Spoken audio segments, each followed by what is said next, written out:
My name is Rhonda Lynn Korlak, and I'm the Managing Director of Imagineering Unlimited. It is very possible that the concept of forgiveness may be the most misunderstood and underutilized skill in the human experience. In the Greek language, forgiveness is the same word as release or letting go. This definition conjures up sensations of liberation, capitulation, and freedom. On paper, it reads like a natural and benevolent process someone freely gives to another to release yourself and others from the past. In practice, however, it is often misunderstood as something that someone who has done us wrong must ask of us. The most precious gift that we have is our breath. Without it, we would simply die. We can live for a short period of time without food, water, love, and light, but we cannot live for more than a minute or two without air.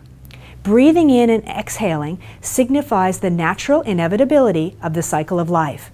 We take into our bodies the oxygen we need to live, and we release or let go of carbon dioxide and other byproducts that no longer serve us. Our experience of life bears a striking resemblance to this natural process. We are constantly taking in the world around us, and our interactions with others produce a myriad of consequences. Some are positive, while others are not. Unfortunately, negative or hurtful experiences are inevitable.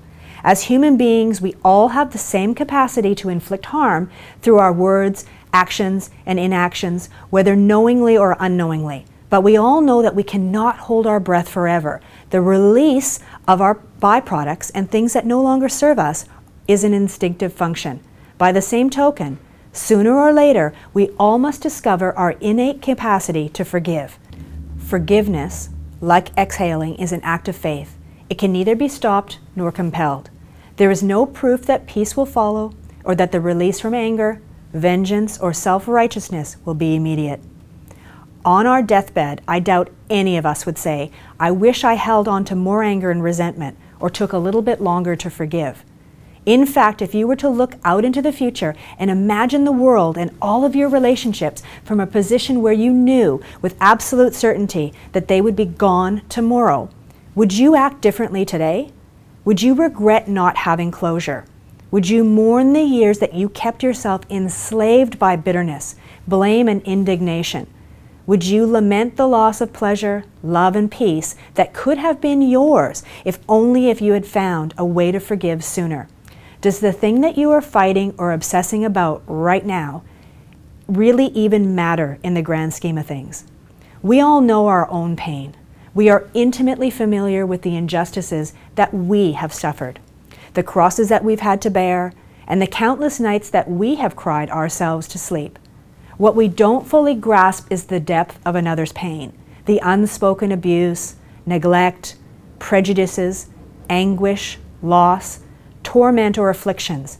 At the time, we think we are the only ones who are hurting, and we forget the scars and burdens of others are not always visible on the outside. We can never truly know another's plight until we have walked a mile in their shoes. I believe that the first step towards forgiveness is simply the willingness to take one's own shoes off and put another's on. The rest can be surprisingly easy. To learn more about forgiveness, I recommend that you visit imagineeringunlimited.com and pick up a copy of my book, On the Shoulders of Giants. In Chapter 28, I explain in detail exactly how I learned to forgive the 4 boys who were responsible for the murder of my mother several years ago in Canada. I know firsthand how difficult it can seem to forgive, but I also know the awesome release, strength, and freedom that can come from the ultimate gift of love, forgiveness of yourself and others. Haven't you already waited long enough to be released from those old emotions that no longer serve you?